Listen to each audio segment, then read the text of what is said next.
Hello friends, welcome to my YouTube channel NCERT hub. आज हम class 4th की EVS का चैप्टर 9 समझेंगे, बदलते परिवार। यहाँ पर निम्मी, सेरिंग और नाजली के परिवारों के कुछ चित्र दिए गए हैं। आइए समझ लेते हैं। नन्हा परिवार। निम्मी का परिवार बहुत खुश है, उसके यहाँ नन्ही सी छोटी बहन आई है। तो निम्मी का परिवार जो है बहुत खुश है। क्यों? क्योंकि उसके यहाँ छोटी सी बहन आई है। हॉस्पिटल का ये प्लस का चिन्ह दिया गया है। इसकी मम्मी, बहन, पापा, दादी और निम्मी। ये भी है कि ये हॉस्पिटल से बाहर जा रहे हैं और ये घर पर आ गए हैं। कुछ क्वेश्चन है। निम्मी के परिवार में छोटी बहन के जन्म से पहले कौन कौन था? निम्मी के परिवार में छोटी बहन के जन्म से पहले दादा दादी थे, मम्मी पापा, चाचा और निम्मी। अब उसकी छोटी बहन और आ गई है। अब इस परिवार में कुल मिलाकर कितने लोग हैं? तो पहले 6 लोग थे, दादा दादी, मम्मी पापा, चाचा और निम्मी। लेकिन अब उसकी बहन हो गई है तो 7 हो गए हैं। छोटी बहन के आने से निम्मी के सभी घर वालों के जीवन में क्या क्या बदलाव आएगा? तो जैसे अब निम्मी अपना दिन कैसे बताएगी? तो छोटी बहन से खेलते हुए दिन बताएगी। माँ अब क्या क्या नए काम करेंगी? तो छोटी बहन की देखभाल से रिलेटेड जो सारे काम हैं वो उनके नए कामों में आएंगे। पिताजी, दादाजी और चाचा के दिन भर के कामों में निम्मी की नई बहन के आने से क्या बदलाव होंगे? वही है कि उसकी देखभाल और उसको खिलाना। यहाँ पर एक पॉइंट टीचर्स के लिए, कक्षा में प्रत्येक बच्चे को अपने अनुभव बताने के अवसर दें। यानी कि जो हर बच्चे को उसके एक्सपीरियंस शेयर करने का क्लास में पूरी तरह से उसको मौका दें। अब नेक्स्ट है, बदली हो गई। सेरिंग के बाबा को उनके ऑफिस से चिट्ठी मिली है। उसमें लिखा है कि उनको ऊंचा पद मिला है और अब उन्हें दूसरे शहर जाना है। यानी कि सेरिंग के बाबा जो हैं उसके ऑफिस से चिट्ठी मिली है, लेटर मिला है कि उन्हें ऊंचा पद मिला है, यानी कि प्रमोशन हो गया और अब उन्हें दूसरे शहर में जाना है। अब ये पिक्चर दिखाए गए हैं, जैसे कि पोस्टमैन है जो उसके पिताजी चिट्ठी ले रहे हैं और ये दादाजी हैं, ये पिताजी हैं सेरिंग के, सेरिंग है, ये दादी हैं और ये सेरिंग की मम्मी है।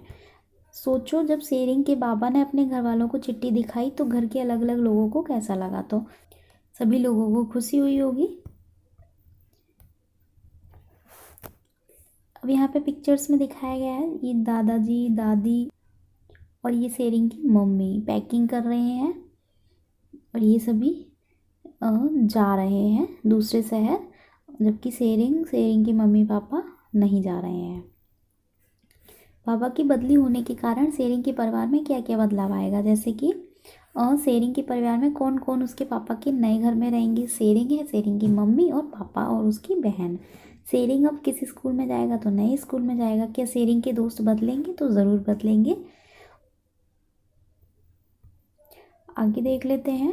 जैसे शादी है, आज नाजली के यहाँ सब बहुत खुश हैं। उसके बड़े चचेरे भाई की शादी है। यानी कि अब नाजली के घर के बारे में दिखाया गया है कि उसके यहाँ सब खुश हैं। क्यों? क्योंकि उसके जो बड़े चचेरे भाई हैं, यानी कि चाचा के जो लड़के हैं उनकी शादी है। ये फोटो दिखाई गई है, जैसे नई भाभी और ये नाजली। ये जैसे शादी जैसा माहौल है। देख लेते हैं। अब यहाँ पे कुछ क्वेश्चन हैं जो कि ज़रूरी हैं, जैसे कि बदलाव के कारण लिखो। निम्मी के परिवार में तो उसकी छोटी बहन आई थी। सेरिंग के परिवार में उसके दादाजी का प्रमोशन हुआ था और नाजली के परिवार में उसकी चचेरे भाई की शादी थी, इसलिए ये थे। अब ये कुछ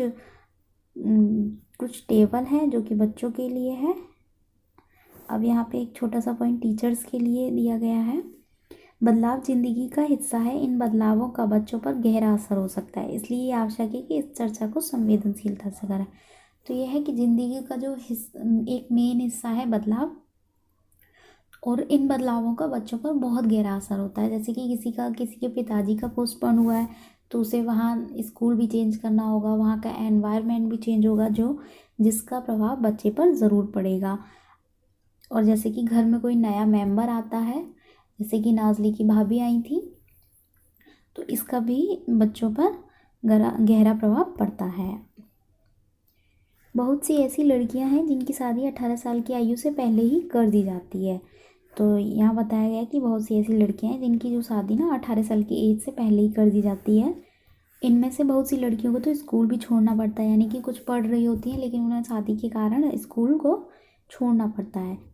रंगारेड्डी जिले की सुशीला के समान ऐसी बहुत सी लड़कियों की सच्ची कहानी है, यानी कि जो रंगारेड्डी करके एक जिला बताया है वहाँ सुशीला के समान, यानी कि सुशीला भी ऐसी थी। ऐसी बहुत सी लड़कियों की सच्ची कहानियाँ हैं जिनकी शादी 18 साल से पहले कर दी गई थी और अपनी शादी के कारण उन्हें अपना स्कूल छोड़ना पड़ा था, जिन्होंने फिर से स्कूल जाना शुरू कर दिया। सुशीला को आगे पढ़ने के लिए पंचायत की तरफ से मदद मिली। अब जो है इन्होंने शादी के कारण ही स्कूल छोड़ा था, लेकिन शादी के बाद इन्होंने फिर से स्कूल जाना शुरू कर दिया। किसने? सुशीला ने। और भी बहुत सी ऐसी लड़कियाँ होंगी। सुशीला को आगे पढ़ने के लिए किसकी सहायता मिली? पंचायत की मदद मिली। पंचायत का कहना था कि बच्चों के लिए खेलना और पढ़ना बहुत ज़रूरी है, उनकी बचपन से ही शादी नहीं करनी चाहिए। तो पंचायत का कहना था कि बच्चों के लिए खेलना और पढ़ना बहुत ज़रूरी है, यानी कि खेलना भी ज़रूरी है और पढ़ना भी ज़रूरी है। उनकी बचपन में शादी नहीं करनी चाहिए। बचपन में शादी करने से बहुत सारी दिक्कतें और प्रॉब्लम्स आती हैं। आंध्र प्रदेश के लोगों का एक समूह विशेष कैंप लगाता है। इस कैंप द्वारा कम उम्र की शादीशुदा लड़कियों को फिर से स्कूल भेजने में मदद की जाती है। तो आंध्र प्रदेश का एक समूह है, यानी कि एक ग्रुप है जो एक विशेष कैंप लगाता है। अब इस कैंप का क्या काम होता है कि कम उम्र की शादीशुदा लड़कियों को फिर से स्कूल भेजने में मदद करना है, यानी कि जिन लड़कियों की शादी कम उम्र में हो चुकी है उनको फिर से स्कूल भेजने में हेल्प करनी है, चाहे वो किसी भी तरीके से हो। जंगमा और चिट्टी कहती हैं हम पढ़ना चाहती हैं और अपने पैरों पर खड़ा होना चाहती हैं। जंगमा और चिट्टी का बताया है कि वो क्या कहती हैं कि वो अभी भी पढ़ना चाहती हैं और अपने पैरों पर खड़ा होना चाहती हैं, यानी कि वो सेल्फ डिपेंडेंट बनना चाहती हैं, किसी पे डिपेंड नहीं रहना चाहती हैं। अब यहाँ पे एक पॉइंट टीचर्स के लिए है, जैसे कि बच्चों की पढ़ाई बीच में छूटने पर और बाल विवाह कानून जो ये बताता है कि लड़की की शादी की आयु कम से कम 18 और लड़के की 21 वर्ष है, इस पर यदि आवश्यक हो तो चर्चा करवाई जा सकती है। जो ये बाल विवाह कानून है वो ये बताता है कि लड़की की शादी की आयु कम से कम 18 वर्ष होनी चाहिए और लड़के की 21 वर्ष। और इस टॉपिक पर बच्चों को थोड़ा ध्यान से संवेदनशीलता से क्लास में चर्चा करवाई जा सकती है। अब ये चैप्टर फिनिश होता है। मिलते हैं नेक्स्ट वीडियो में। Bye bye.